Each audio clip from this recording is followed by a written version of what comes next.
Good morning, good afternoon, and good evening, and wherever you are in the world, welcome to another ROPE webinar.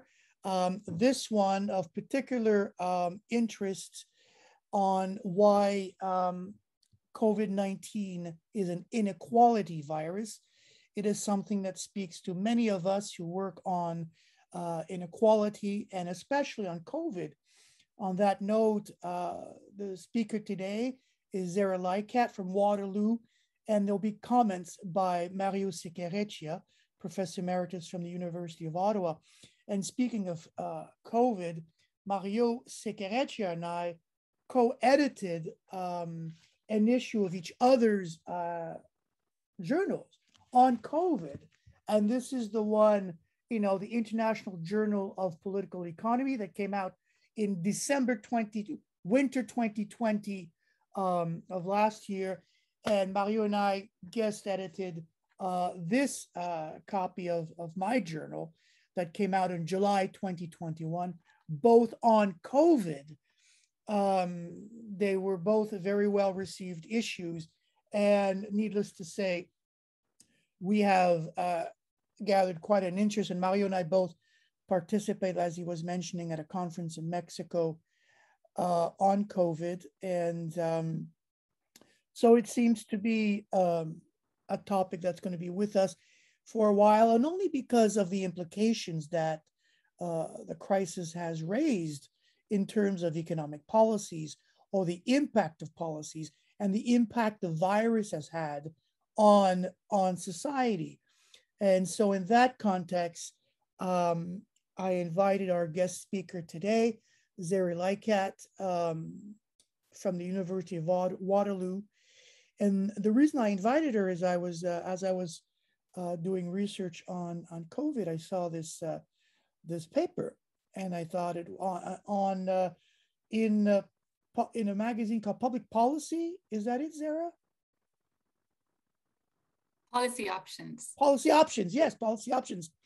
And I thought it was a fascinating article, and I thought of inviting you, and I'm very happy that you accepted. So Zara Liaqat is a lecturer at the University of Waterloo, the Department of Economics. She completed her PhD from the University of Southern California in 2013, and an undergraduate from Lahore University of Management Sciences in Pakistan. Her teaching portfolio encompasses a wide range of courses, including international trade and development. Zara's current research examines macroeconomic implications of debt and various topics in the field of international economics. She has published in various academic journals, such as the Journal of Macroeconomics, no less, Economics Letters, Journal of Development Studies, and Canadian Public Policy. Last year, she served as a member of the Canadian Women Economists Committee to promote gender equity in the economics profession, and took part in the conversation regarding the challenges associated with maintaining a healthy work-life balance faced by working mothers.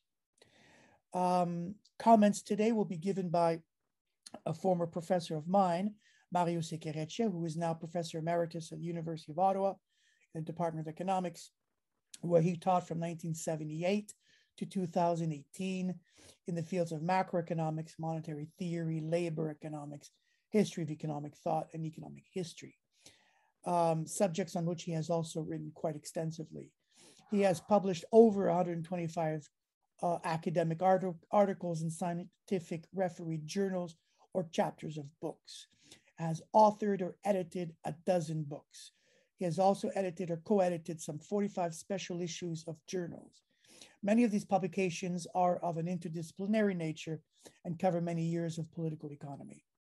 He has been a visiting professor in a number of universities in France, Mexico, and has participated regularly in policy debates in both Europe and North America.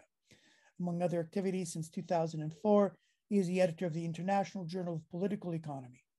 In 2017, he was awarded the Senate of Canada Sesquicentennial Medal in recognition of his valuable service to the nation and for the quality of his academic work in the field of heterodox economics and for his intellectual support to the community. In 2021, He received the John Kenneth Galbraith Prize in Economics by the Progressive Economics Forum for his extensive contributions to heterodox economics analysis, combined with his commitment to social justice that exemplify Galbraith's legacy as a public intellectual and scholar. So I want to welcome both of you. And so with that said, Zara, if you are ready, you can share your screen and we'll begin the presentation. All right, but firstly, thank you, Louis-Philippe, for your kind introduction and for inviting me to present today. Like you mentioned, the topic for today's talk is the economic impact of COVID-19 in the context of the Canadian economy. And it is the policy options article I wrote earlier this year that is going to be the focus of our discussion. But I also want to use this opportunity to share some of my latest findings from a related project on wealth inequality in Canada before the onset of the pandemic, because I feel it would be helpful to review the context and the pre-pandemic trends and use these trends to say something about the predicted changes in wealth distribution in Canada. So it's an important policy question that directly falls under not just the subject of your courses you described, but it's also something that policymakers have been debating about over the recent months, looking for solutions and improving on the practices that can be used to recover from this recession. Okay, so I'm going to start with a quick snapshot of how the pandemic affected some key indicators of the Canadian economy and what the recovery looks like so far. Okay, so let me first share my slides. Okay.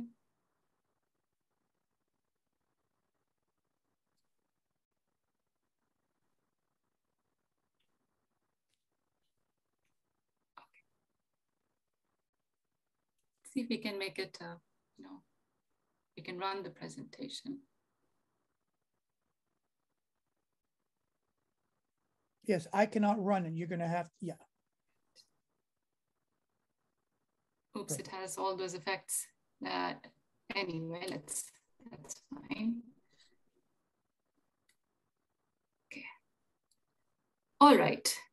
So, based on the data collected from Statistics Canada, with this figure shows the monthly percentage change in the real GDP. So as one would expect, there was a sharp decline in March 2020 and also in April, with some recovery beginning to take place as early as in May.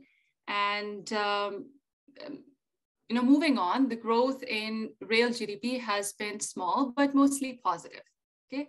And a similar story emerges if you plot the actual hours worked or employment numbers, if you replace real GDP with those other important stats. So you see a sharp decline followed by recovery and some fresh numbers from labor markets. So there's some good news here. Okay, now this chart, this figure was charted by my colleague here at the University of Waterloo, Mikhail Skuterud, so who has been actually, he has been doing his analysis on labor markets ever since the onset of the pandemic, even before. Excellent analysis. He's on Twitter. You should follow him. So this chart, it was he shared this earlier, actually last month in October. So what you see in this figure is that we are now beginning to get close to pre-pandemic levels employment rates for both men and women. The core age women, that is age 25 to 54, fully recovered. So even though women were hit much harder initially, but after this sharp decline witnessed in March, April, and moving on, we are now finally back at pre-pandemic levels. So later on, I will talk about why this is good news, something to celebrate. But what else? These stats must be complemented with some other stats. So we're not just interested in job numbers, but also the nature of the jobs and so on. But nevertheless, it looks like, these indicators and others that I showed earlier do hint toward being on the path to recovery. Okay, so that's all good. And earlier this year, a report on household economics was issued by Statistics Canada, which presented another set of indicators regarding how the financial well-being of Canadians evolved during the pandemic. So, due to record high government support measures, the lowest income households saw a rise in income of almost 37% over the first 3 quarters of 2020. Okay. The greatest gain in net worth was recorded by the youngest households, and as a result, the income gaps, according to the report, the income gaps between the lowest and highest earners dropped in 2020. Okay, higher income on one end, combined with lower spending due to lockdowns and cut in consumer spending because of the government enforced contact prevention measures, including lockdowns and lower spending, resulted in net gains in savings. Okay. According to the report, again, wealth for the lowest income bracket grew the most. So all this sounds too good to be true. Well, that's what prompted me to down to many other experts in the field to sort of dig deeper and show that this doesn't really tell us the whole story. Okay, so aggregate figures, as I argue in my article, mask the divergent experiences of different groups of Canadians. Okay, so these numbers do not disaggregate data and recovery and progress across households belonging to different socioeconomic backgrounds, across gender, households belonging to, depending on the nature of jobs, for instance, and other sets of factors that demographic factors that you would be interested in knowing what the recovery looks like for them. So what I argue in the article is that this will create challenges for governments as they try to design an appropriate mix of policies for the recovery phase, because there are so many different ways in which Canadian families are coping in a COVID-19 economy that no one-size-fits-all response is expected to work effectively.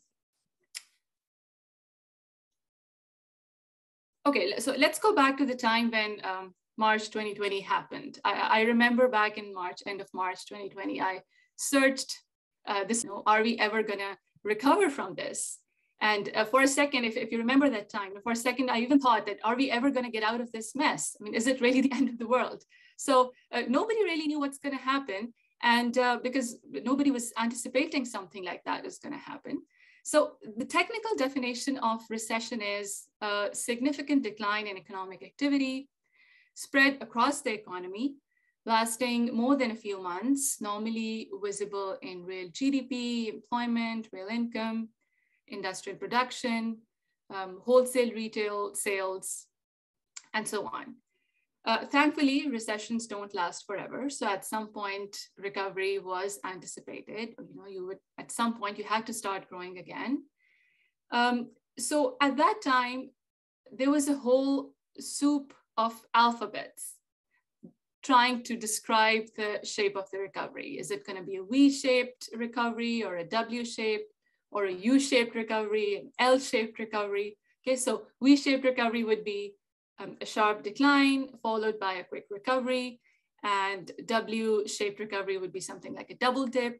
Okay, L-shaped recovery, on the other hand, would indicate a longer period of economic downturn, and so on.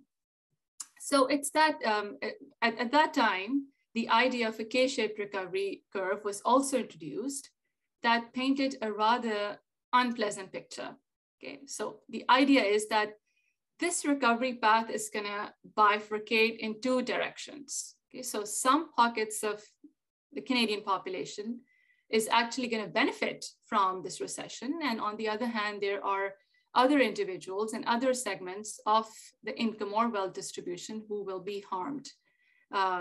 And they will face financial uncertainty and dwindling financial circumstances.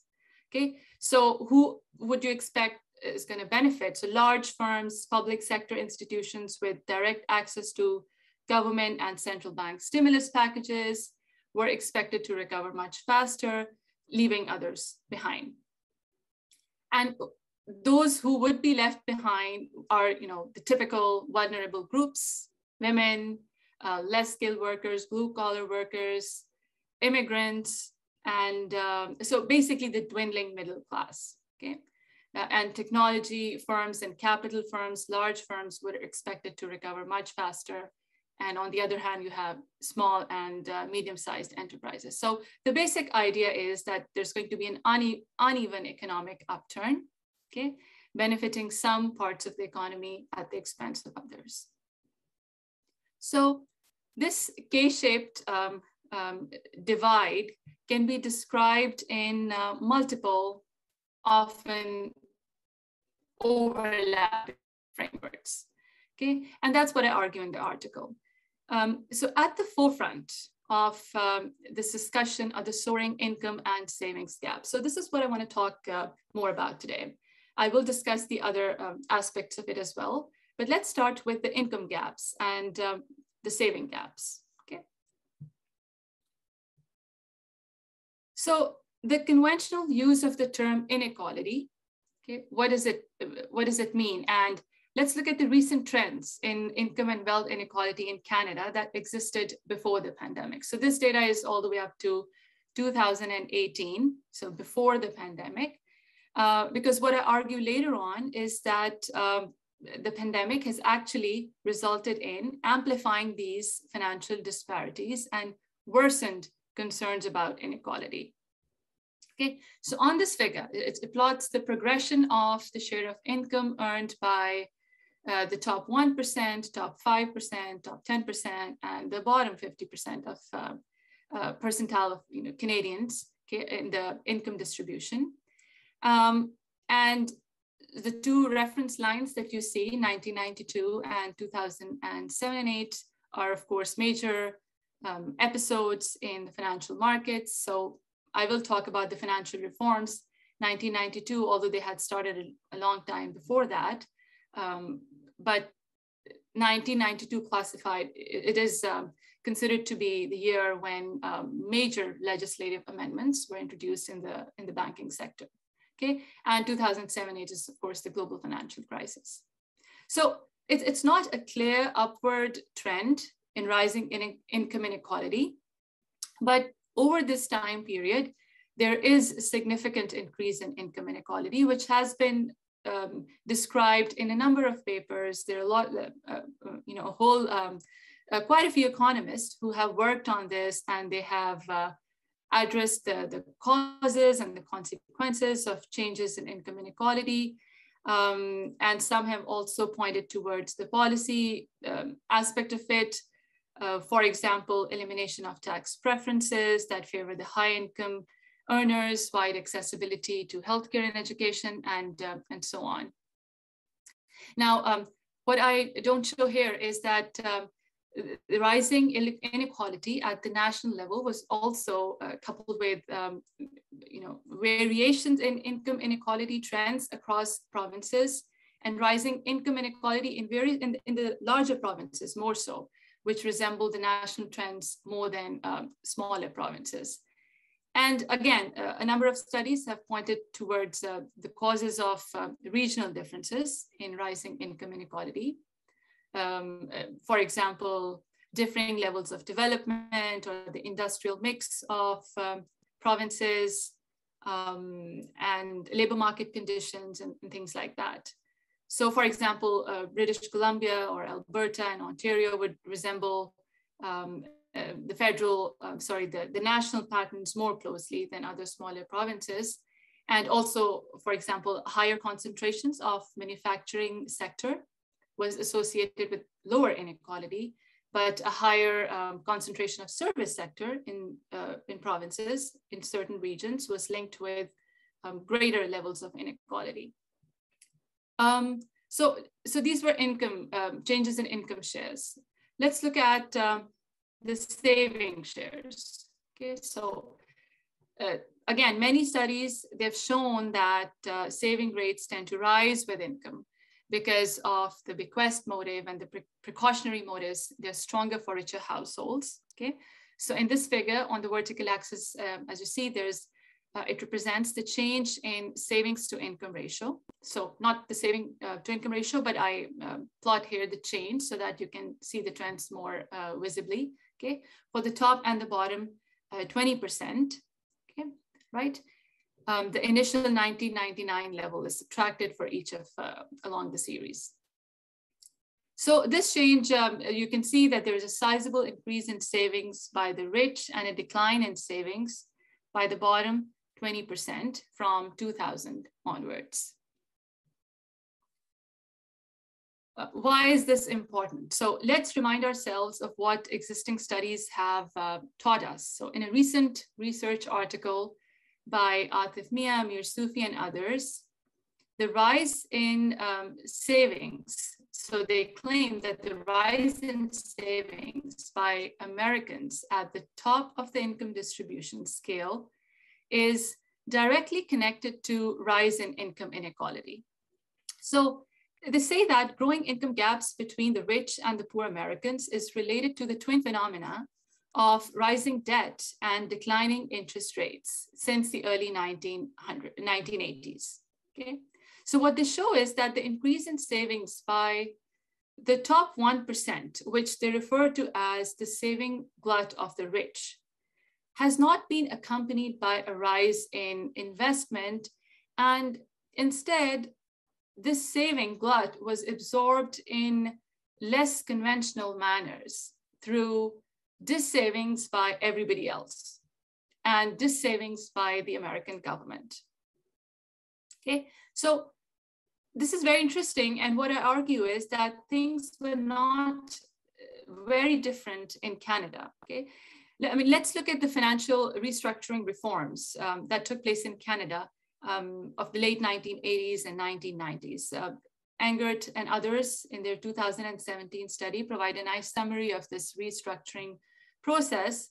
So there were a number of developments in finance, the financial restructuring process, for example, by offering new products that allowed individuals to expand and transform their financial portfolio. So all of this resulted in increasing the supply of credit, or the macro financialization, which Mario has talked about in his work. Okay, so this credit supply expansion is linked with, or it's resulted in, declining interest rates. And on the next chart, I show the trends, the interest rate changes from 1960 onwards. Again, reference lines for 1992 and 2008, same as before. So over 1990 to 2009, at the time of the global financial crisis, the Bank of Canada rate dropped from roughly 12% to less than 1%. So major decline that you can see in the data. Now, as one would expect, falling interest rates resulted in rise in debt ratios. And so over here, this is private debt, not public sector debt. And then private debt is further disaggregated into household debt and non-financial corporate debt. Okay, so what you see here is that the debt to GDP ratio increased particularly during the period preceding the onset of the Great Recession, not just in Canada and US, but in many advanced industrial countries. Okay. Now, in this table, I show the contemporaneous correlations between change in household debt ratio and the change in interest rates in Canada, confirming this inverse relationship between falling interest rates and rising household debt for all the different measures of interest rates that you can see here. So what Atif Mia and others show in their research, and many other Canadian economists, Osberg and others who've worked on this. So it's not a new phenomenon, it's not a new idea. But what I really like about their work is that they link it to the increasing flow of savings. Okay, so increasing flow of savings by the rich into financial markets expands the supply of loanable funds and puts downward pressure on interest rates. So they provide robust causal evidence for the American case to support this claim by using very detailed, rich microdata about how exactly this happened through what they call an unveiling process. But what I show here are just descriptive evidence. So I don't want to make any claims about causation here, but there's certainly a correlation that we can see here. Okay, so higher savings by the rich fueled the credit supply expansion at the time of the financial reforms that eventually led to lower interest rates and higher debt levels. And this process is reinforced by rising house prices in Canada, financial innovation, and lenient regulatory environment. But let me add this here. Wealth is much less concentrated in Canada relative to the United States. However, as Mike Neal notes, and others, as they note, that part of the Canadian inequality surge is attributable to US factors. So there's certainly some association there, okay? Now, sadly, one may expect the existing inequalities to worsen in the wake of COVID-19 due to the rising saving gaps between the rich and the poor, okay? And we've heard this in the news. You know, everybody knows that now there's a rise in net savings. So given the lessons from the past studies and from historic data, what we can expect, unfortunately, is that you know, existing inequalities will actually be exacerbated by the recent trends. And that is really the point that I'm trying to make here, okay? Now, before we move on, it would be useful to provide some evidence of the rising wealth inequality in Canada and household indebtedness, because we are claiming that that has been the case. So the next few slides are based on data that I compiled from Statistics Canada's Survey of Financial Security from the publicly available data. And this chart here shows the change over 1999 to 2016 in different components of net worth of Canadians for the top 20th percentile and the bottom 20th percentile of Canadians. Okay, so different segments of Canadians across the wealth distribution. Okay, and there are 5 waves of SFS that we have available starting from 1999. The last one is 2019. So we have gathered quite enough, you know, not a fairly long time span here, but just what we're interested in, the last 3 decades or so. Now, before SFS, there was a survey of consumer finances, which also was a survey conducted for the same purpose. But the recent 5 waves for SFS offer comparable data, so it would be more reliable if you're interested in computing trends and studying the changes. Okay, so net worth is defined as the difference between assets and liabilities.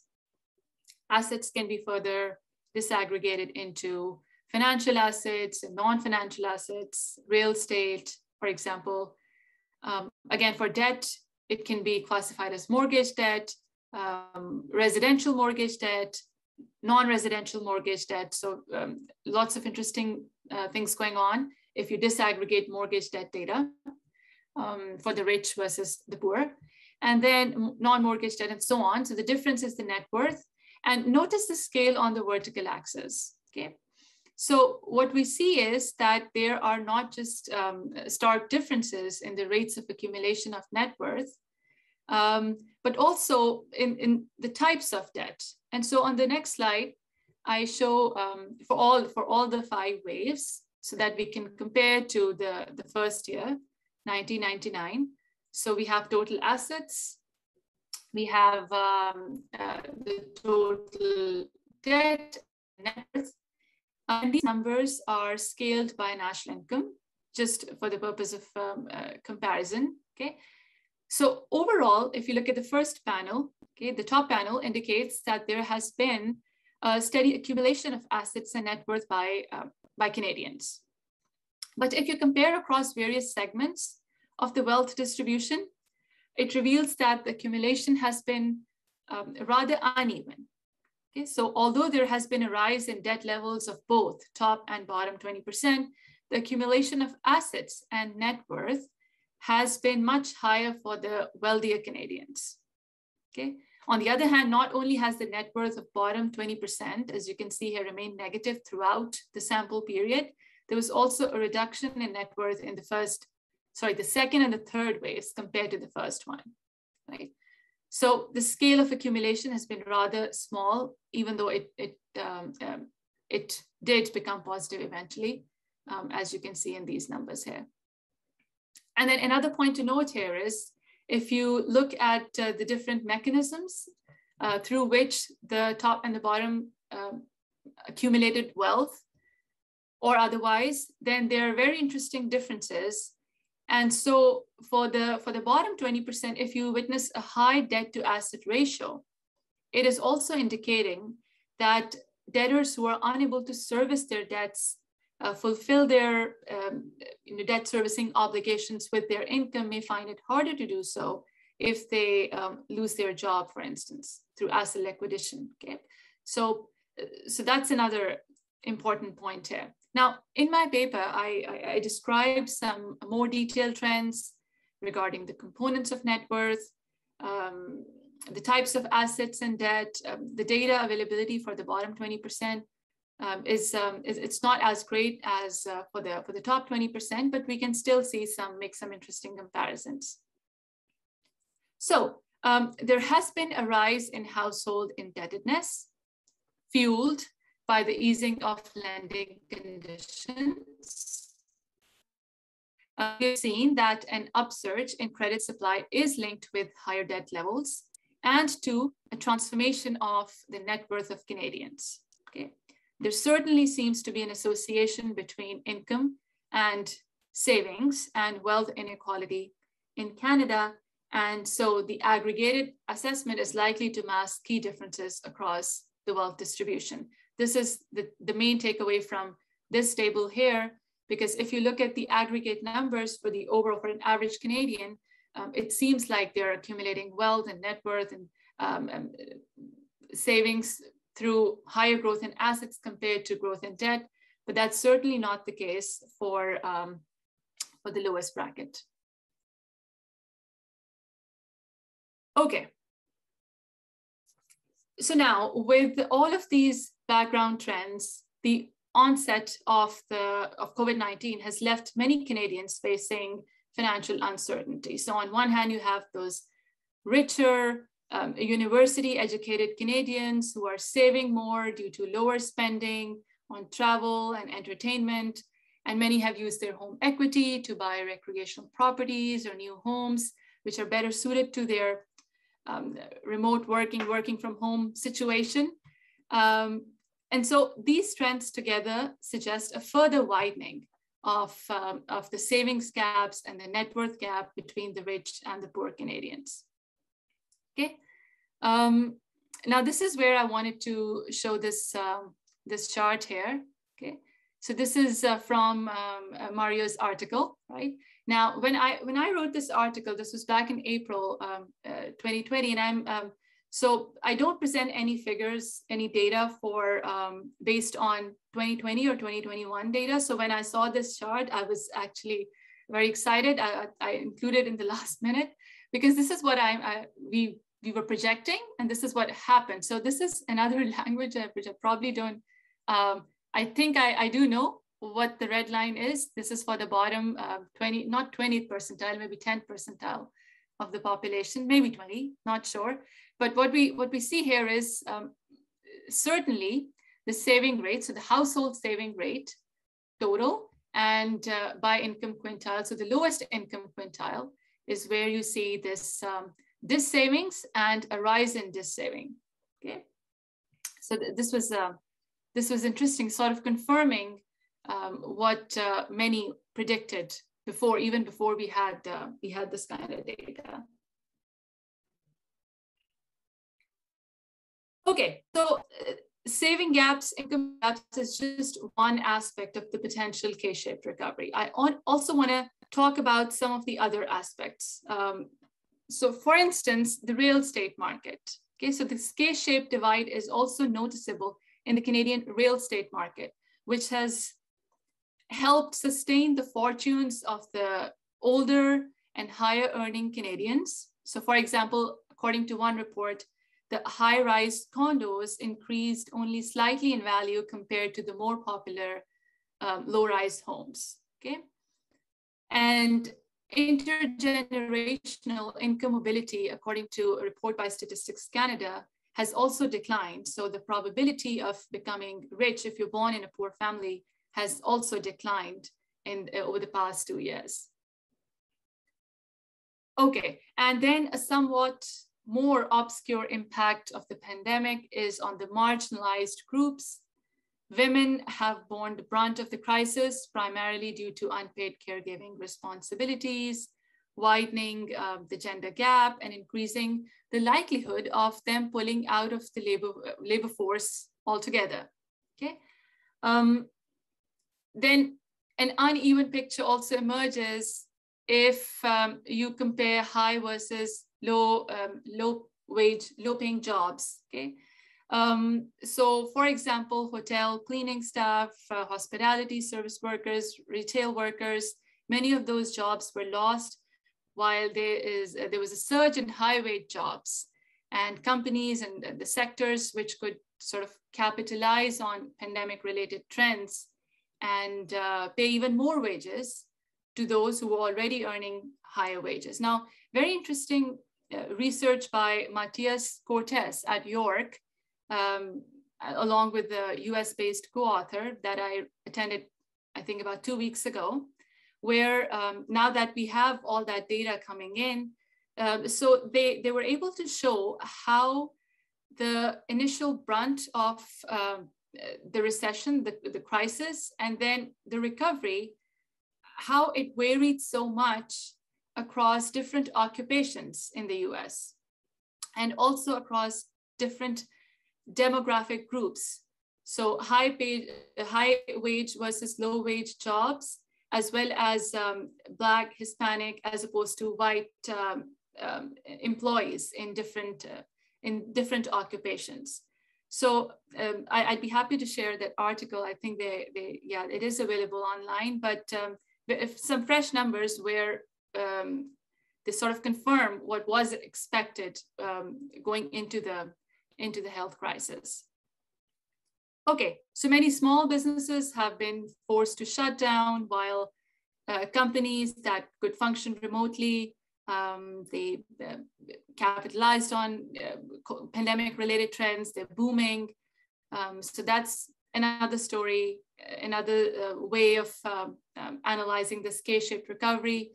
And finally, there are also growing concerns about strong associations between high infection rates and ethnically, culturally diverse neighborhoods. So the ethnic cultural diversity of a neighborhood being positively associated with the rates of infection and also the number of deaths. So data from Montreal, Toronto, and other ethnically diverse neighborhoods suggest these strong correlations. Okay. Now, the story doesn't end here. If you think of it at the global level, even the world economy is rebounding from the pandemic in a rather unequal fashion, in the sense that due to the uneven rollout of vaccines, the fortunes of the rich and the poor countries are diverging. Okay? And so we see this divergence even at the global level. And I want to show this chart from another article that Louis Philippe actually shared a couple of days ago, where we see employment rates for advanced economies versus emerging market and developing economies disaggregated by age, gender, and skill. Okay. Right, so all of these are negative numbers, which indicate that employment rates actually fell. So there's percentage difference from the last quarter of 2019 to the first quarter of 2021. Okay, so the rates of unemployment, especially in emerging markets, developing economies, are much higher. Okay, so negative employment rates indicates rising unemployment, much higher for the youth, women, and low-skilled individuals in developing and emerging market economies. Okay. Right, and of course, even if you look at the real GDP, the decline in real GDP numbers, while the global economy, according to World Bank, shrunk by roughly 3.6% in 2020, the rates are much higher for some African countries and South Asian countries as compared to East Asia, for example, or the more advanced countries.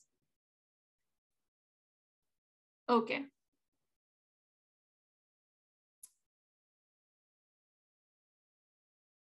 So to summarize things, okay. Now, the unpleasant reality that we face today is that the pandemic has brought cash and soaring asset values for the rich, but financial doom for the poor. Okay, that's we all understand that now. So no doubt, Canada has done fairly well compared to many other countries, and the government's relief efforts have helped to counteract the financial blow. Okay, but the true cost of the pandemic will become apparent as governments start to roll back their relief programs, okay, which is a lot in discussion these days. Okay, so what can be done? Now, many propose that tax hikes on capital gains and excessive profits is one way to tackle the budget deficit and the government debt problems. Okay, so that is a lengthy debate itself. But what I want to focus on here is that a lot more needs to be done to address the social divide, which is projected over the years to come. Okay, so fiscal policy needs to be directed toward groups expected to lose as a result of maybe we're in some kind of a structural transformation that is caused by the pandemic. So, provision of vocational training and education to those who have permanently lost their jobs due to the shift in the nature of work that has rendered their skills obsolete. Okay. Introducing support measures for to facilitate parents, especially women, to get back to work in the form of access to affordable childcare. Okay, and then sector-specific changes. Of course, something needs to be done to fix the housing crisis in Canada that existed even before the pandemic, raise the supply of houses. Okay, so that's one aspect. What about the debt problem? Now, there are several policy recommendations when it comes to household indebtedness, which do not necessarily involve cutting down or restricting the availability of credit or discouraging financial innovation. Okay, so policies targeted towards, in my opinion, financial education or information disclosure about borrowing costs so that individuals make more informed decisions, financial decisions, when it comes to, they have to signing to get a loan. That's one example of how that can be dealt with. Okay, so I'm just going to end by saying that it is, firstly, important to acknowledge that the aggregate figures hide a important to take steps to mitigate the financial blow to the marginalized groups, and we need to have recovery plans that ensure a smooth transition to the new normal. Okay. All right.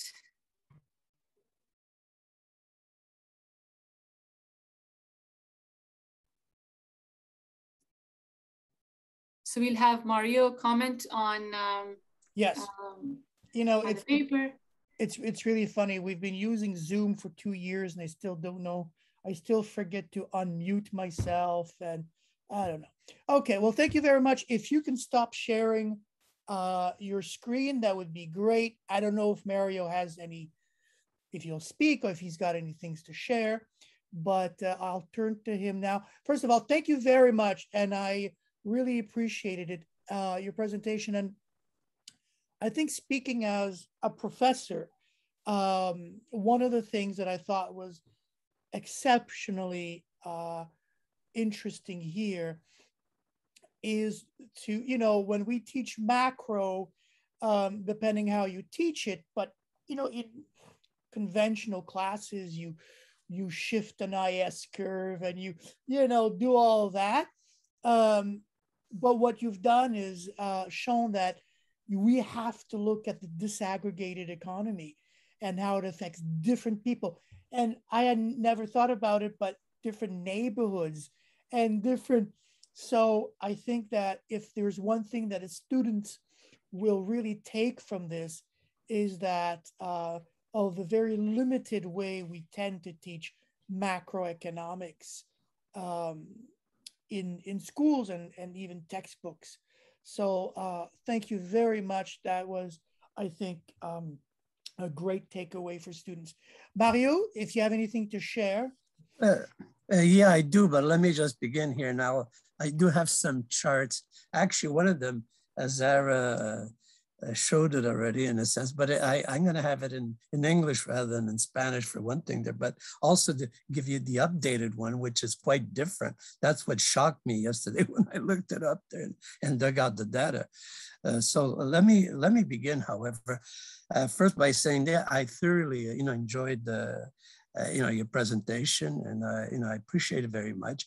I completely agree with you that, in fact, Louis Philippe, I thought he would say not so much just aggregate.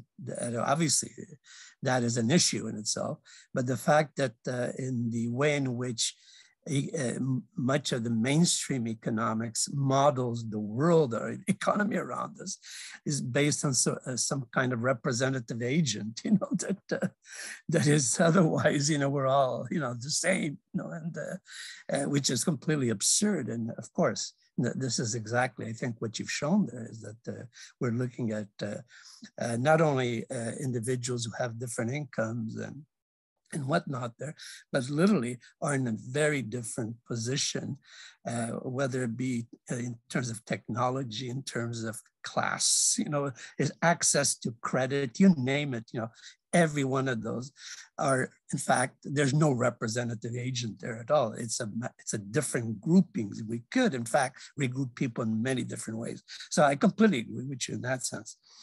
And you really have offered some very interesting information on both the evolution and the impact of the pandemic, on income distribution and wealth, in Canada, both before and during the pandemic, of course, and especially, with this expected K kind of shape recovery phase here. That is, that I agree. We're not going to be seeing any nice upwards sloping curve here. It's going to matter a great deal where you are in terms of those groups that we were talking about earlier. Now, I have certain comments to make, and I'll try to be brief here, but they're both, well, I'll start with what I would call a broad kind of commentary on what you presented. And also I will highlight some sort of specific, a couple of specific comments here that I think well, to me at least, they create certain problems, and I'll indicate what they are in a minute. But I'll start with the broad commentary here. Now, we have a list of very useful observations about, especially about COVID-19 that has, to some extent, as we're seeing there, reduced inequality. If you look at it in terms of the impact of the pandemic here right now, in terms of the kind of transfer payments that were paid out, during the emergency funds, et cetera, and all that really did make a difference for some people. And I completely agree. There's no question about that. And however, it did impact people differently, whether you're just a wage earner or a self-employed. I mean, all these sort of things, we could get into that in terms of the specific implications of it. But as I said, I completely agree with you on what you are saying there. However, what is missing, I would argue, is a kind of broad focus as to how certain, what I would call primarily macroeconomic issues and conditions, literally, that led to a reversal of outcomes during the crisis. There's a whole literature, just to give an example.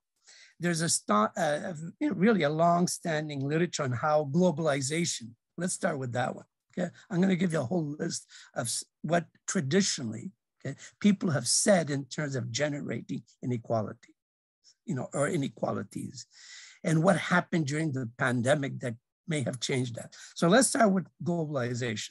Now, some people would argue that played an important role historically prior to the pandemic, and even prior to the global financial crisis. Since the 1970s and 80s, we have been, moving towards, trade liberalization, you name it, okay? And this, of course, what we find here is during the pandemic, did we actually witness a certain reversal? That is to say, a certain deglobalization process that took hold and that we're still sort of unwinding, to some degree right now. How important was this reversal? For example, did employment in the export or even import industries shrink more than in the domestic industries during the pandemic?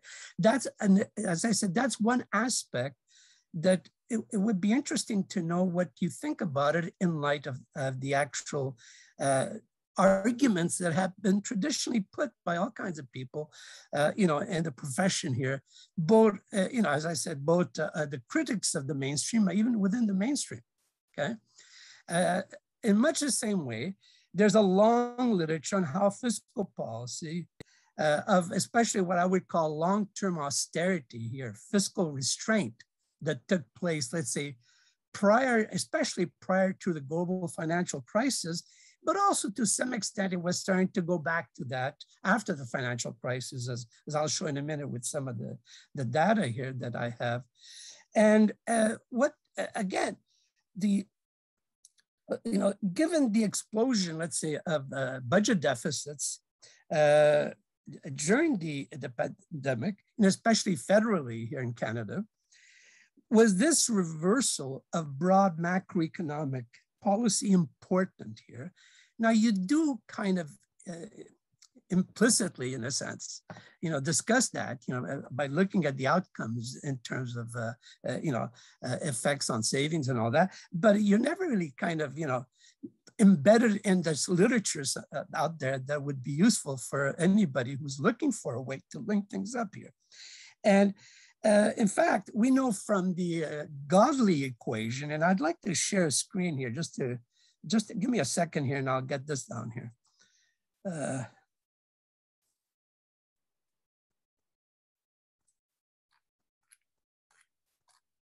Okay, where the heck is it here?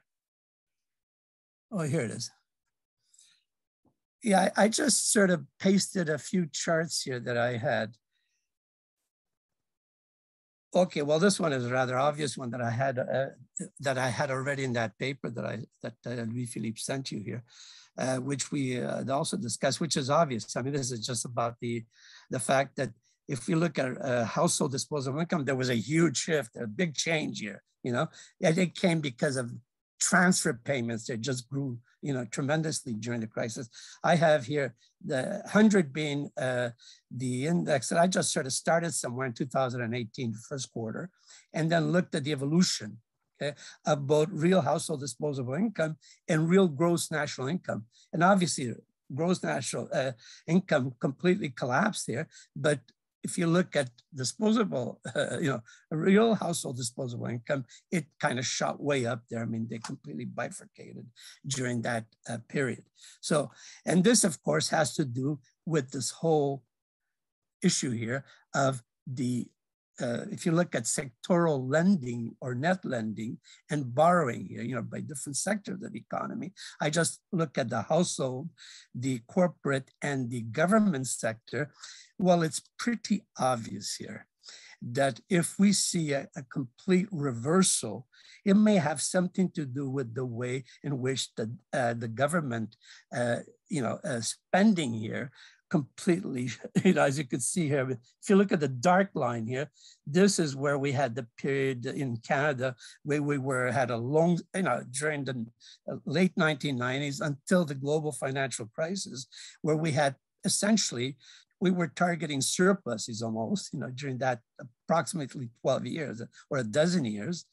Then, of course, we had the global financial crisis, which got, put the government in the red here. And then, of course, they're trying to get back up here, as we could see after the global financial crisis, trying to hit some surpluses here in Ivory. But look at what happened during the crisis here, during the pandemic. Needless to say, that this is the kind of elephant in the room here that pushed the other sectors in a surplus position. And whether it be the corporate sector or whether it be the household sector, they all shot up. While prior to that, if you look at the broken line here, the household sector was always in the red. This is in a net borrowing position for approximately for almost 30 years here, or 25 years. Okay, so we saw a dramatic change that took place here, and needless to say, from these sort of godly type equations, as we know, these tend to be interrelated. But there are certain causal factors at work. And as I said, the elephant in the room has to do with the government spending here, or the net government spending here, and how it triggered these changes to the private sector savings. Now,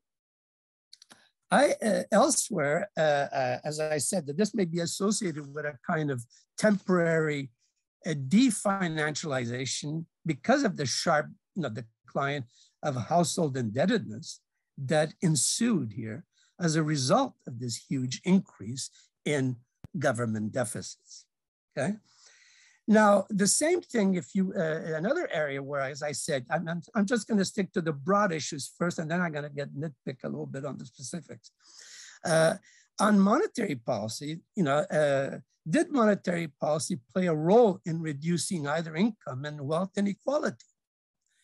And here again, it probably did little on the income distribution side, since interest rates had been at their lower bound, literally since the global financial crisis, okay? And there you can't say that it was because savings were high. The household sector was in the red, as I said, until the global financial crisis. So a little bit of your story here, you'd have to qualify it if you believe in that story, but I'm gonna nitpick on that one later. However, more importantly, of course, is that monetary policy may have generated a kind of perverse effect on wealth distribution now, on the side of wealth distribution, because of quantitative easing. And here you say, Zara, you say nothing about the role of QE, what it played in raising asset prices. Not just sustaining them, which was the original intention, but what we see here in the midst of a almost Great Depression kind of decline in income and output, we see, unlike the Great Depression, where financial assets, collapsed, financial values collapse here, we saw the opposite here. We saw it pushed up, including. And we saw that in the US as well, including in the stock market, you name it, but in many areas, okay? And obviously even in the housing sector, but we'll get to all that. Asset prices generally were being pushed up. Now, some of that may have to do with, of course, as we're gonna see in the savings of the well-off, if you wish, okay, who are engaged in, especially in the housing market. But I think also one has to look at the broad kind of based almost, okay, increase in asset prices. And one cannot abstract from that what happened in terms of monetary policy here, okay, during that during over the last year and a half, let's say, and so. And now they're just starting to kind of reverse gear, so to speak. But just recently, was it last week that we saw the governor saying that they're going to finally stop buying, so many gazillions, whatever, of assets. So we know that this has an impact. Okay, as well. And as I said, you really didn't talk about that. One area where you did mention it again, but it's sort of en passant, but it's interesting again, in light of that literature out there. Okay, there's a whole literature about the nature or the bias of technological change and all that, automation, all those sorts of things, how they would have impacted, how they've impacted, the skill requirements in the labor market, et cetera, that impact, obviously, they create inequalities, in the labor market. Now, you did, in a sense, allude to some of these things, but very indirectly.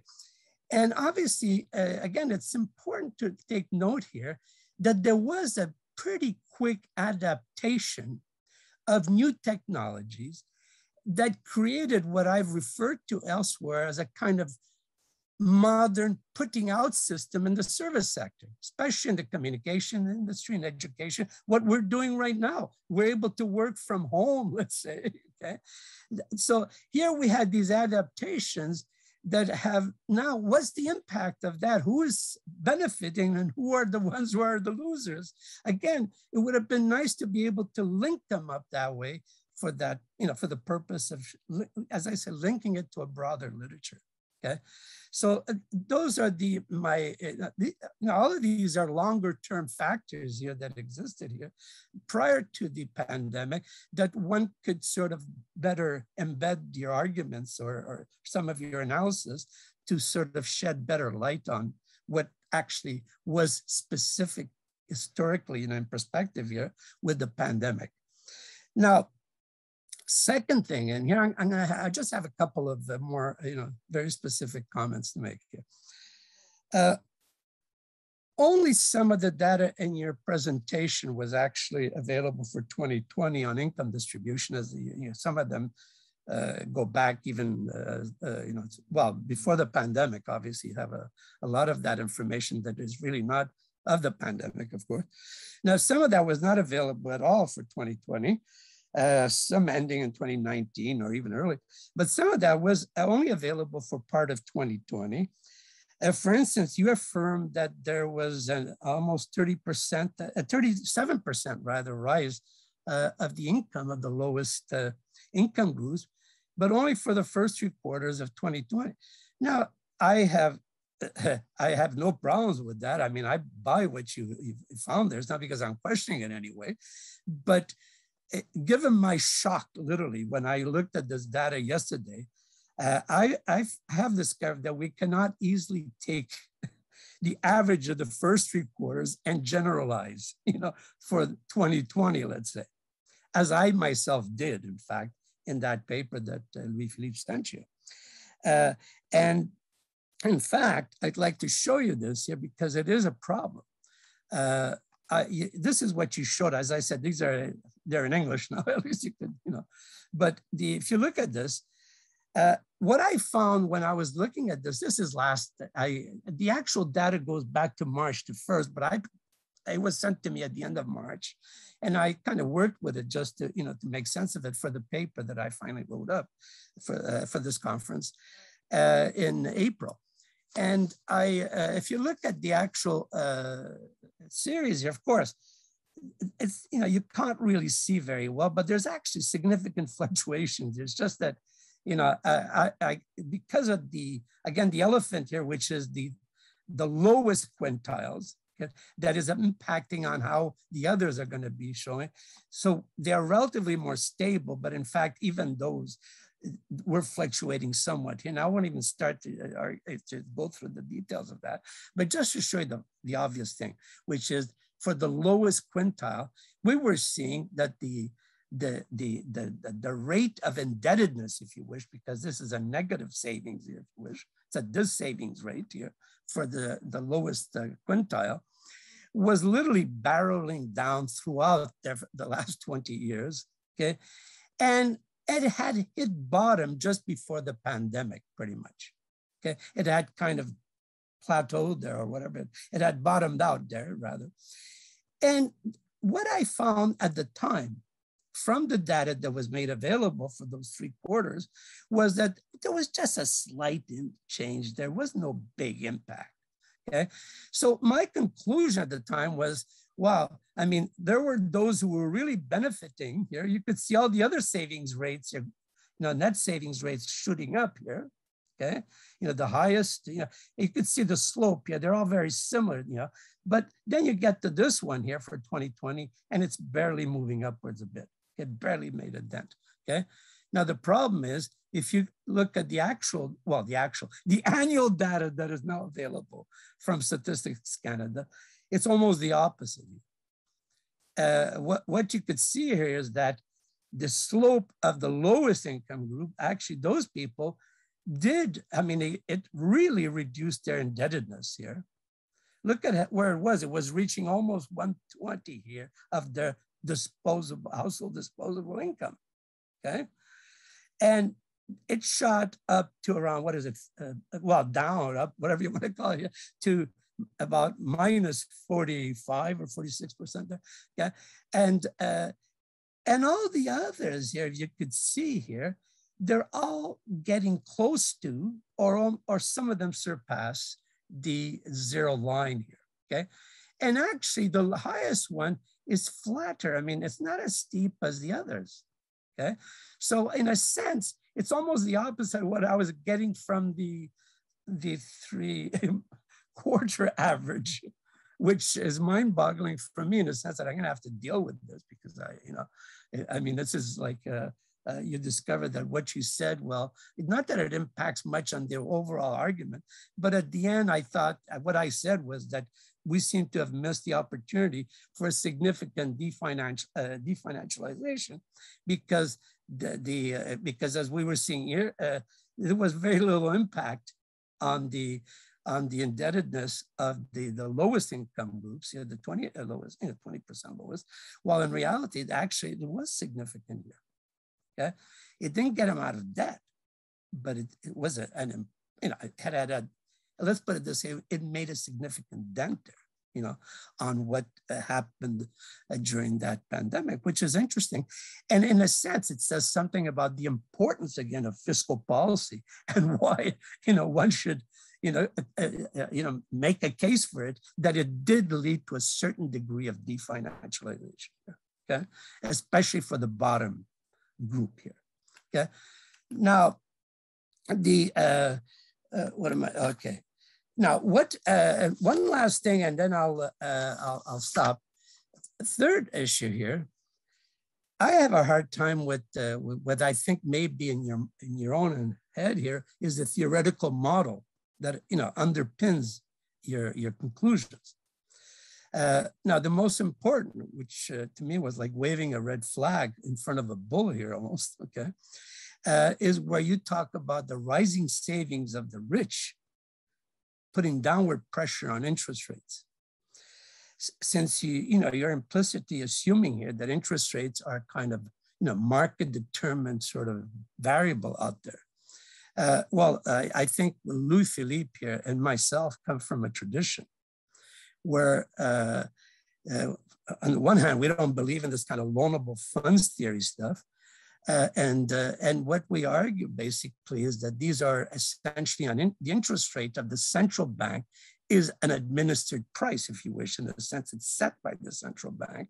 And they do it because there's a kind of reaction function there where they act on certain variables that they respond to, whether it be inflation, which is what's, the kind of inflation targeting, regimes out there are all about, or it could be because of a more Keynesian type of argument, like unemployment, or even because there's such high indebtedness that you're not going to all of a sudden start raising interest rates because you could create a financial, like a bubble, I think of a bubble there, basically bursting in the housing market in particular, but more generally also creating a havoc in the financial markets. So there are a lot of other reasons as to why they act on certain variables out there, but that interest rate is set by the central bank. at least in an economy where they're not dollarized or, or whatever, like Ecuador or whatever, it's going to, a country like Canada clearly has that capacity to set its own interest rates, okay?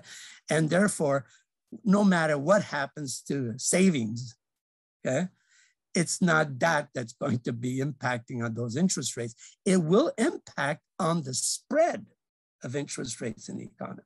There's a base rate that we'll call the central bank rate, the overnight rate, whatever.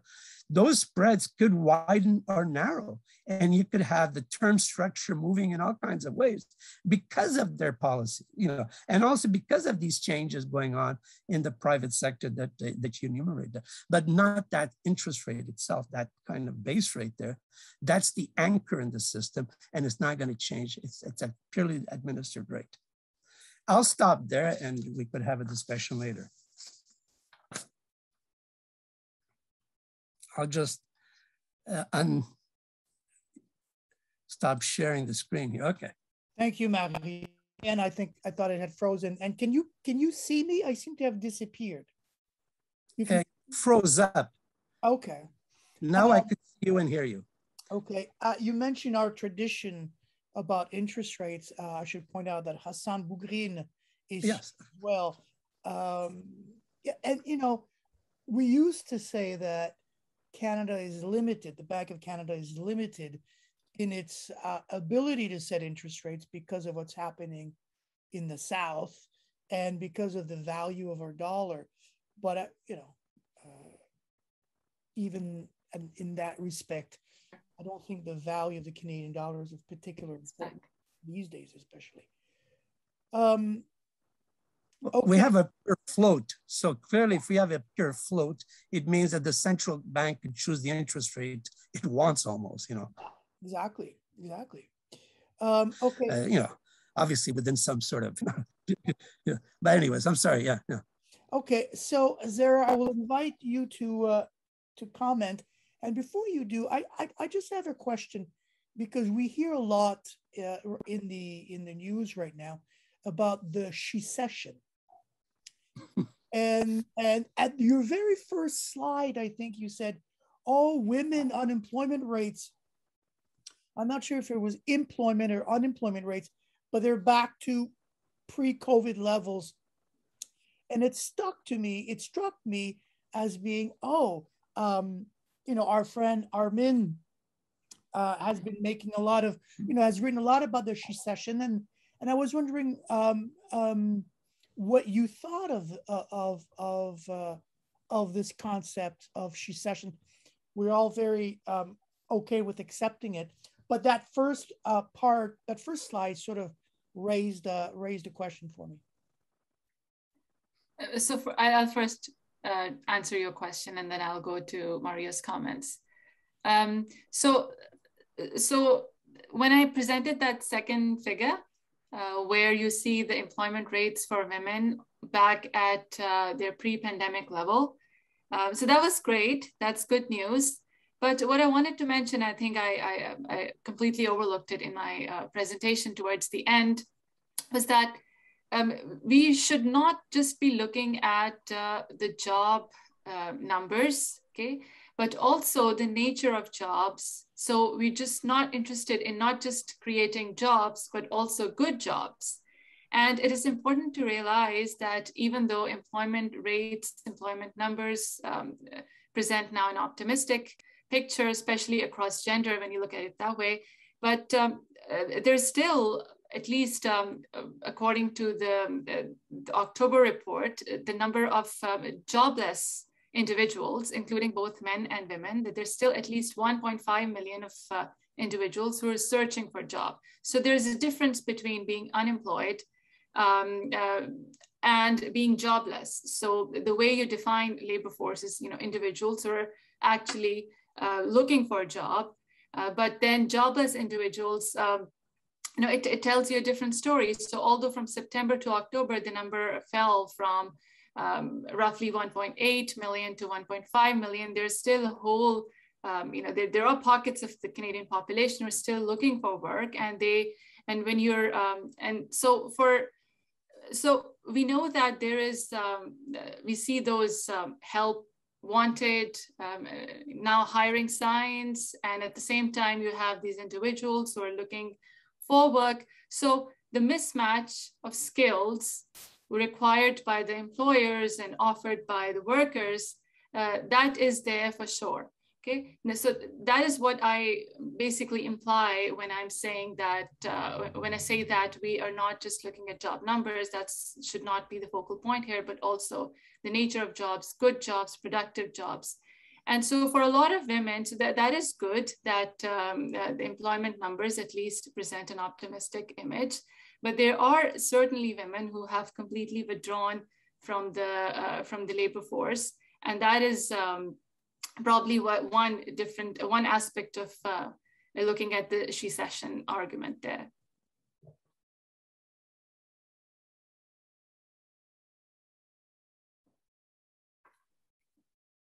Okay. All right, so I think I'll continue with my other comments. So first of all, Mario, thank you so much for your comments. I have taken a note of all of them, and we certainly have that recording in case I missed something. But yes, very insightful comments, and certainly a lot of areas which that you all improve my work. So when I was reading your work about the revival of activist fiscal policy in a COVID-19 setting, I can't help but notice the similarity in so many different, from so many different angles. If you look at it, the credit supply expansion and the changing model of banking and the macro financialization of the 1990s that you talk about, how it was an outcome of the changing model of banking. But what I missed when after reading your article, what I thought I clearly missed was what you just mentioned here about the macroeconomic conditions, and also this how the credit supply expansion in a lenient regulatory environment was reinforced by the rigorous and this large-scale adoption of fiscal austerity that you talk about in your article, the neoliberal policy of seeking to balance continually the public budget or even to achieve long-term budgetary surpluses. And I really liked how you discuss that not just some of the institutions like the IMF, but also you cite this work by Blanchard where he claims and he admits that in an environment of low interest rates, perhaps the welfare costs of incremental increases in public debt are very low if you compare it to the benefits in sustaining long-term growth. So as long as governments are able to maintain their commitment to achieve a stable ratio of public debt to GDP. So I certainly agreed with all of those. And you talk about this divergence between national income and household disposable income. I thought that was amazing. That's fascinating to look at how household saving rates go up from an average value of around 2% during the 2018-2019 period, all the way to 28%, roughly 28% after that. So where did the buildup of all this liquidity go? What I alluded to be as the saving glut of the rich. So you described the micro-financialization channels, okay, such as real estate markets or the stock markets or primary commodity markets, even the digital currency markets. So that was very insightful.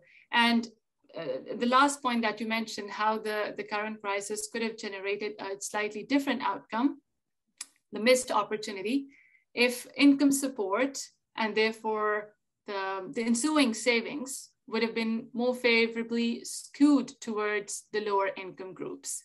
So that's, I think, the most important takeaway message from what I got from that, and what I thought was clearly missing from my presentation. Because we know that now we hear these claims that the emergency benefits, the response benefits paid to workers and the subsidies paid to businesses actually exceeded the income losses by a wide margin. So raising incomes of the corporate shareholders and not really achieving the goal here. So I agree with you that there's a missed opportunity. But then thank you for pointing out some of the other things that could have either enhanced my argument, or at least mentioned to mention the caveats of my existing work. Other than that, the theoretical models, I haven't really thought about how to model this, okay, or what the conceptual framework is going to look like in a setting where with interest rate changes and reaction functions that you mentioned. So that is something certainly I should consider next. And then you also mentioned some other causes of rising income inequality, not just this one factor that I'm focusing on, like technological adaptation. I did briefly talk about how Mike Wheel shows in his research that some of these factors can be attributable to the trends in the US. And so there is that connection here. But yeah, that's certainly an important reason for witnessing those growing income gaps. So yeah, that's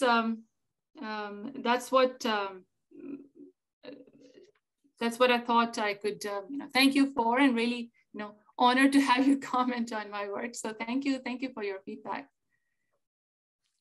Pleasure. Thank you very much, Zara. I'm gonna open it up to people in the audience.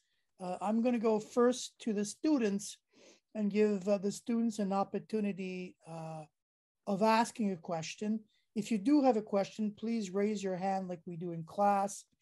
And we have one already. So I'll take that question. 2 questions, very good. So we'll start with Ahmed.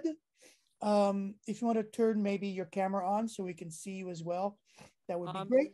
And then I'll go to... the camera is not like in working condition right now. I would open it, but it's not. No problem at all. Go ahead. Okay.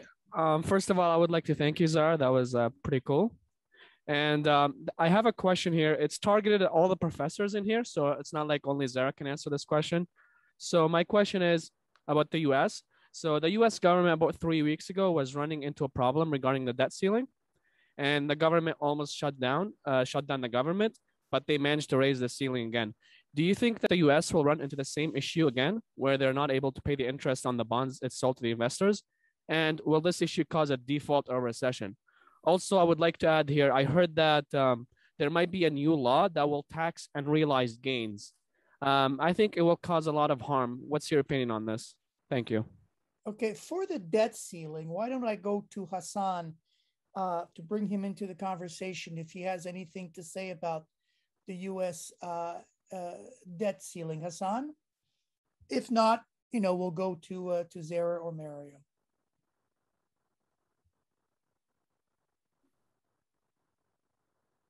Well, you have to unmute yourself. You have to unmute yourself. We still don't know how Zoom works. No, I do, but I just forget. Okay, so very quickly, the US government will never, ever go out of business or go bankrupt. And it always has the possibility and the means to pay whatever interests accumulate on its debt, simply because it has the Fed on its side. And this business of debt ceiling, which is imposed by Congress, it has really nothing to do with economics. It's law. So like, if let's say Congress votes tomorrow another law that says, well, never ask or put any limits on the debt, well, then there will be no such limits. Yes, I agree that it's a political problem. It's and we can see how political it is when we see the Democrats and the Republicans. Anyways, does anyone have anything else to say? Maybe I could just add one thing to that, which is that the United States has a bizarre system in terms of its central bank. It's a very decentralized central bank. You know, they have there was a dozen Federal Reserve districts and all that. And was it the Congress or the Senate? I'm not sure which one is the one that sets the ceilings. I think it's the Senate, but you correct me on that. Congress. Yeah, and whoever it is there, the Senate, let's say, sets the ceilings because they want to have control, okay? And they do, in fact, have control over the amount of spending, okay? Because they are ultimately the democratic representatives of the people. And they've always seen, therefore, whether it be the central bank or, of course, the executive government as something that they want to rein in to some extent, okay? So that's where this whole thing comes from. But as Hassan said very clearly, it's a purely political thing. Those ceilings have nothing to do with any constraints out there of anything, okay? In Canada, we do not have that. This nonsense, basically political nonsense, the way I see it. But, and we, therefore, we don't have any such ceilings, and the government, it doesn't make it less unconstrained or whatever. I mean, it's just, as I said, they could always change it.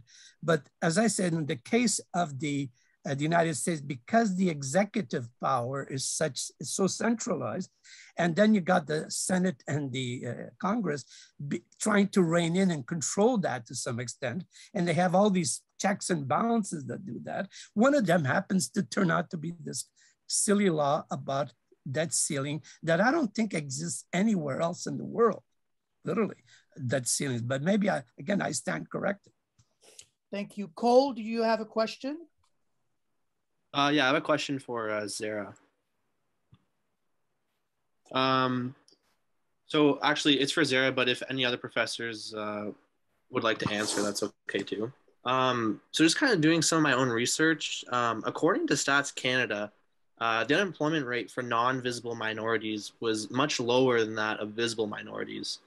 For example, as of January of 2021, unemployment for white or non-visible minorities was 8.9%, whereas people of African-American ethnicity was 10.8%, Latin American at 16.6%, and Southeast Asian at 20%.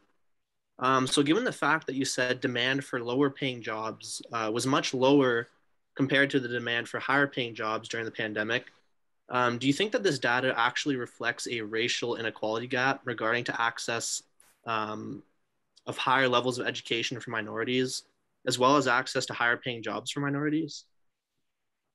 And sorry, these numbers are from what year? Is it the COVID numbers or 2020, 2021, or is it before?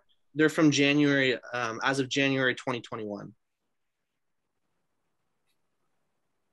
Yeah, so that's exactly what I was talking about. I think that's what it is consistent with the idea how these latest job numbers from January 2021 do indicate towards a disproportionately higher impact of COVID on visible minorities and Southeast Asian employment rates compared to a non-visible minority or the white population that you mentioned. So I think it's that's where you see, you can actually, so now that with this data coming in, you can actually quantify the changes in employment ratios across different demographic groups.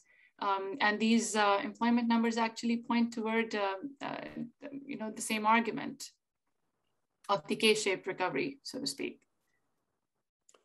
Thank you. Last question by Joseph.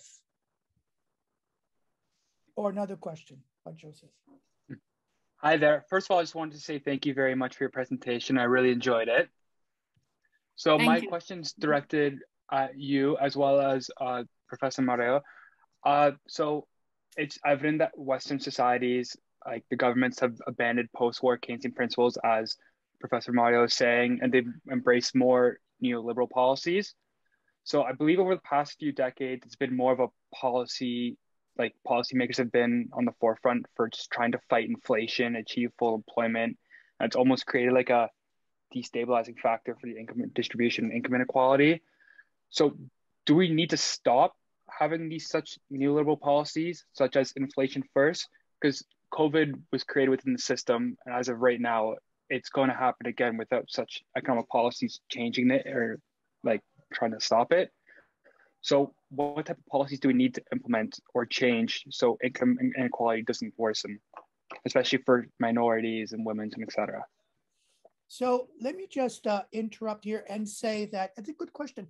In fact, Mario here was led a group of Canadian economists who actually met with the central bank to talk about full employment policies. So he can say something about that. But Zara, I'll turn the floor to you first. So firstly, back to Mario's comments about a revival of activist fiscal policy, especially since the global financial crisis. Okay, so the neoliberal policy is more towards seeking to balance budgets, maintaining budget surpluses. On the other hand, now we see, as Mario discussed, quantitative easing and monetary policy tools, and the inability of these tools that can be applied at a time like this. So there's certainly, I mean, this was a time where we didn't have another option but to rely on the stimulus package that was introduced in the case of Canada and also in many other countries. So we know that this is linked with government debt, and that it was a completely unavoidable circumstance at a time like this, and even justifiable, in my opinion. So there's certainly a growing role for fiscal spending. Okay, it's a good time to reflect also on the massive economic experiment that was undertaken to support workers, to support businesses. So how is it going? How is it really going? So we do see the V-shaped recession in at least the first figure that I showed, but certainly a role for government to intervene and to boost the economy by, for example, expanding accessible childcare. More accessible childcare will increase female labor force participation, employment, and then other infrastructure spending on education and training that I talked about, improving the regulatory efficiency, trade liberalization, investment in green energy and housing. So certainly a growing role for government at a time like this, again, consistent with a revival of fiscal policy, more so than monetary policy at a time like this. Because I'm assuming inequality makes recessions more likely. It fuels long-term economic stagnation. So COVID being a health crisis with such inequality between income distribution, could that health crisis then in turn maybe, I don't know, lead to a financial crisis? So without the role of government, so I mentioned some of the support measures that can be introduced to prevent the existing state of inequality to exacerbate. Okay, that's what I believe in. But whether or not there's a possibility of an ensuing financial crisis as a result, maybe Mario can enlighten us on that possibility.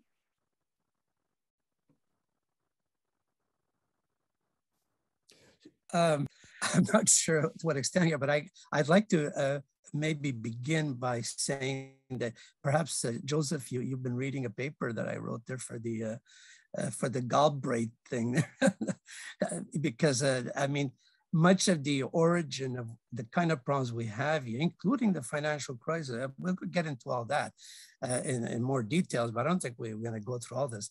But I do want to say this, that whether it's fiscal policy or monetary policy, it took shape, the form that it took shape was during the late 70s and 1980s.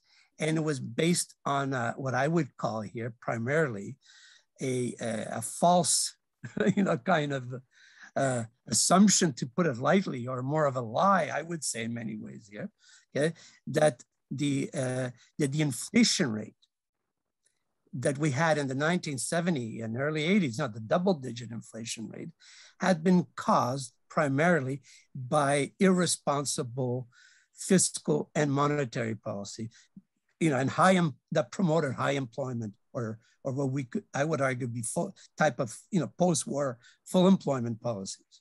That was the cause of it, not the fact that there was a big shock, in the 1970s arising from the oil, from the OPEC, let's say, cartel, etc. That somehow was recognized, but it never somehow rung as being that the inflation was somehow something else as well, and that kind of argument, okay, brought fiscal policy in one direction, which was that we must have balanced budgets, because if we don't, we will ultimately generate inflation and destabilize the economy. Okay, if we're close to in a high employment environment, or close to the natural rate of unemployment, if you want to give the mainstream sort of story along on that. But more importantly, also on the monetary policy front, of course, if you're going to start raising interest rates, you're raising the incomes of certain people. And people tend to forget that.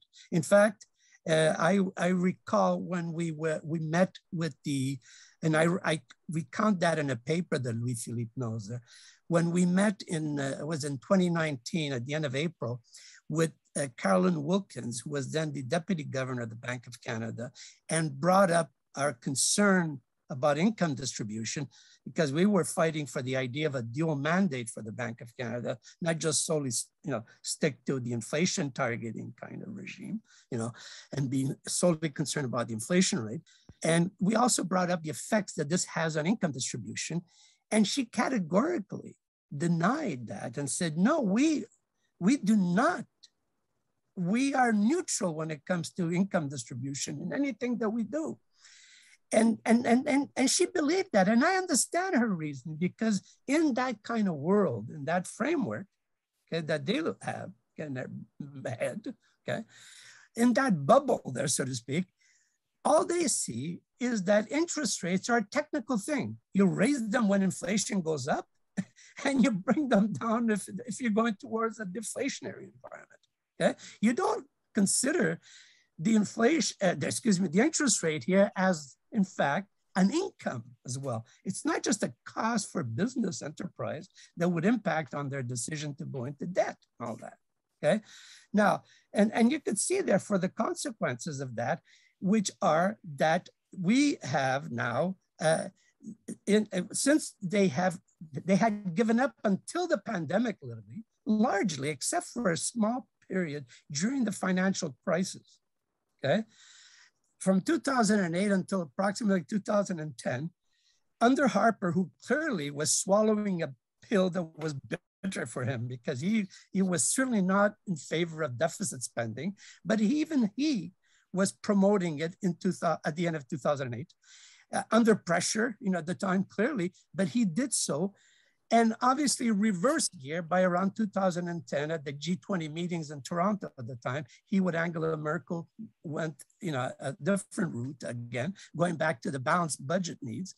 And what we have therefore is literally until the pandemic, until COVID came in, okay, governments largely felt that they must be constrained, because if they are not, it will be inflationary. Okay, now we saw the outcome of that. And then now they're starting again. We saw that there was not much inflation during the period when they were raising the deficit to 20%, whatever, so dramatically as they did at the time, 20 times what it was a few months earlier type of thing. And what happened, of course, was that now, once things are starting to recover, okay, we are getting into these kind of bottleneck type inflation. And you hear right away again whether it be the mainstream kind of economists out there, but also you hear from the likes of Pierre Poilievre, the finance critic of the Conservative Party, for instance, in Canada, who's talking about every time he has the opportunity, will always say it's Trudeau's deficits that are causing the inflation that we have now. Okay, and it's always based on this silly argument, which, as I said, it's much more complex in nature, much more complex, because we still have significantly high unemployment, but there are bottlenecks in the system. There are all kinds of problems. You know, we know them to some extent. And in fact, anybody who looks at seriously as what's causing the inflation rate would never conclude that it's because, you know, wages are being pressured up very much or anything to do with some kind of generalized inflation rate. It's very specific. Okay, but it's impacting significantly. Oil prices are certainly not caused by, you know, higher oil prices are certainly not caused by the deficit, you know, as an example. So we know there are other problems there that have to do with supply chain problems, have to do with all kinds of other issues. Okay, but they are using that just like they did in the 1980s and 70s, you know, starting with a lie in order to get us to swallow the pill that we must once again, you know, get back to, you know, and you know, they preach stability, but what really happened was more instability, including the financial crisis, which is related to a lot of what was going on. Okay, but I won't even start with that right now. Okay. I'm gonna take over. Okay. Thank you. Thank you, Mario. Thank you. Okay, so it's 8:44. I think we should end here. I'm gonna leave. I'm going to give Zara the last. Can I ask two short questions for Zara or comments? Louis Philippe. Yes, Sadek Islam is the chair. I'm not. Well, there's no economics department anymore. Corruption. So there is no economics department, but there is economics anyway.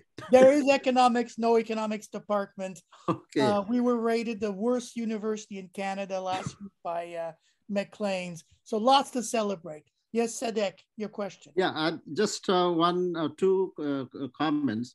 One, I enjoyed your presentation. You mentioned that the saving rate has increased for the top income groups. Now that probably should raise the share of capital and lower the share of labor, as emphasized by, let's say, Piketty. I wonder whether you have looked at those numbers, share of labor and capital during the pandemic. And the second, actually it's a comment. Economists focus on income inequality, wealth inequality, but health researchers focus on health inequality. And there are ways to compute that with the help of what is called concentration index and concentration curves. Now, probably that was outside the scope of the paper, so I didn't expect that. But there are researchers who are calculating, for example, what is called excess death across different income groups. Thank you. Thank you. Thank you for the comments. So certainly health inequality and the association between health and income inequality. I briefly talked about the association between the rates of infection and the cultural and ethnic diversity. But no, I have, so yes, certainly it can be complemented, the results, or the idea of the K-shaped recovery and the inequality can be complemented with numbers from health data. I haven't done that yet.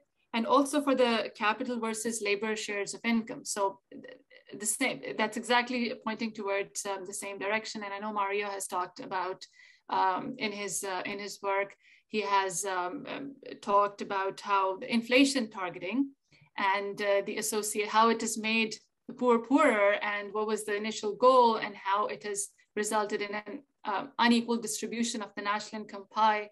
So we see the same patterns there.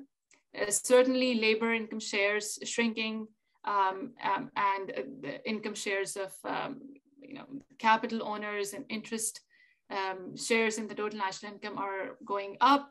But no, I don't have exact numbers for specific numbers.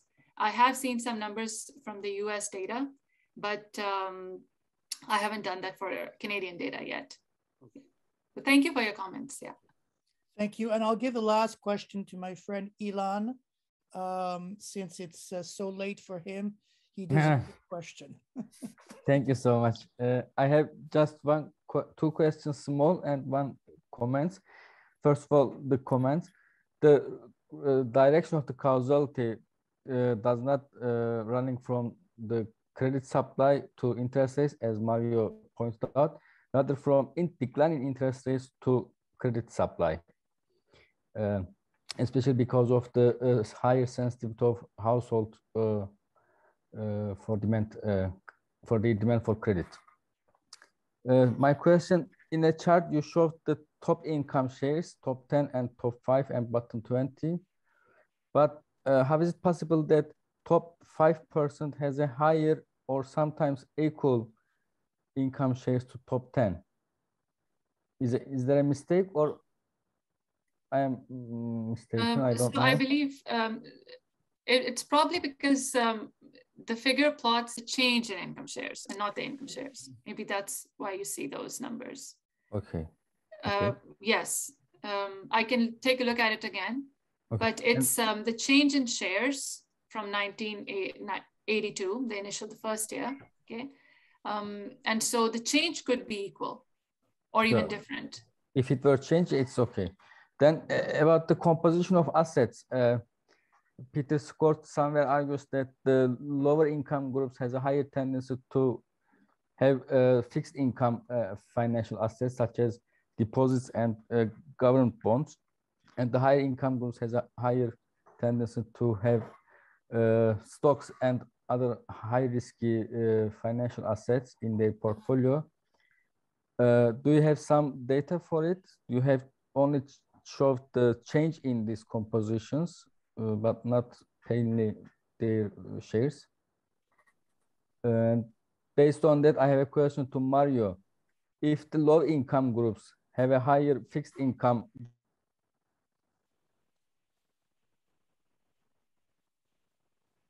so let me first answer the data question. Okay. So I can share the complete draft of my working paper. We do have fairly detailed data for assets and debt for the top 20% and for the overall, for the full Canadian population, for if you want to disaggregate the total assets into pension assets, financial assets, mutual funds and trusts, even stocks and bonds. But this is missing for the bottom 20th percentile. And so it's hard to compare those numbers for the asset side. Same thing for the non-financial assets. For the rich, we have data for real estate, equity investments, but not so for the bottom 20th percentile. So, right, we have some data limitations if you want to compare the top versus the bottom for these detailed, disaggregated assets and net worth comparisons. Yeah, so not until the latest wave of the survey, unfortunately, that data is missing. I'm not sure why, Ilan, you're asking exactly the nature of this question. I'm not sure I understand it fully, but let me just say this here. That bottom 20%, there's a very high turnover rate there too, okay? Much more so than the top 20%, let's say, which people tend to be related because of inheritance and what you may not inherit, instability. You could as well, but what happens? There's a lot of people, and they're like students is a good example. You might be a student and you're borrowing heavily, okay, and you're going to be in that bottom 20% there, okay. Now you don't own any asset practically. Okay, so whether it's fixed or not is irrelevant, but it depends which groups within that. It's a fairly heterogeneous kind of, component there that it's not so easy to generalize from. Okay, that's my concern. Because as I said, imagine students being in there.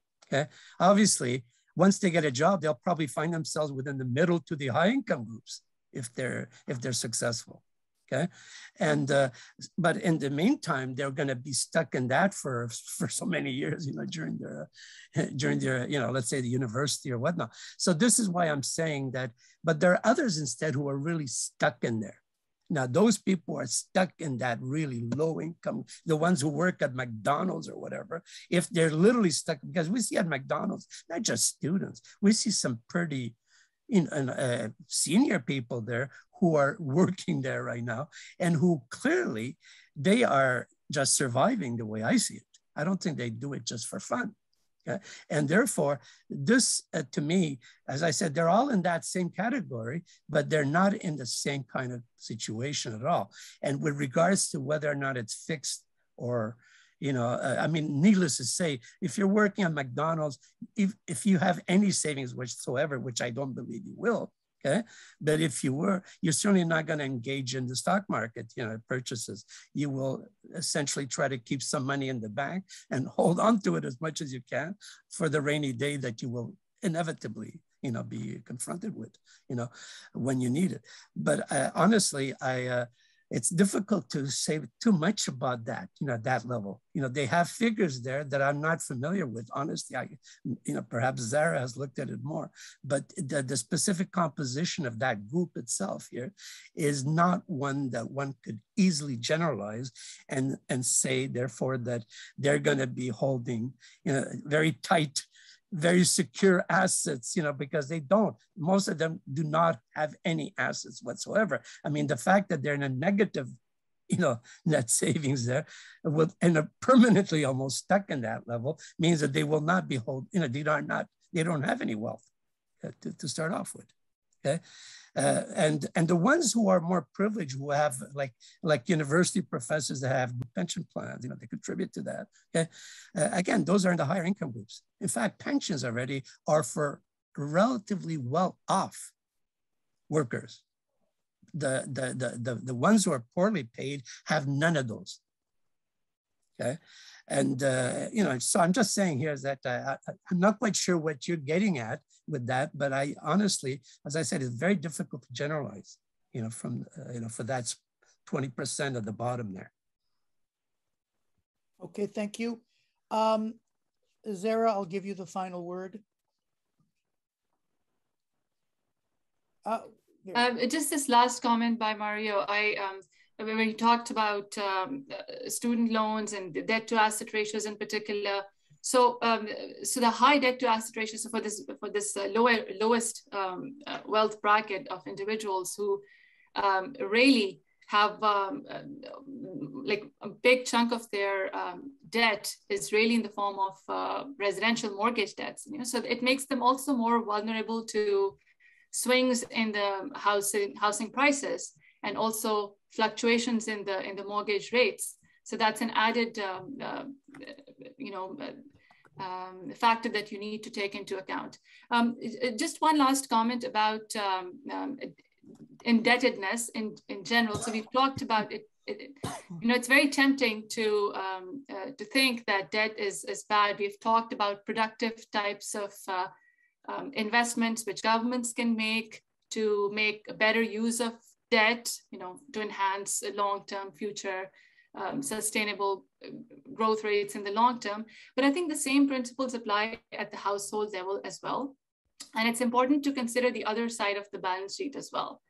So there's a lot of work done by Danon and others using US data that there are numerous types of household debt that are believed to be productive investments, such as student loans, which are used to make vital human capital investments. So even the traditional home mortgages can be thought of as a commitment devices that encourage households to save more.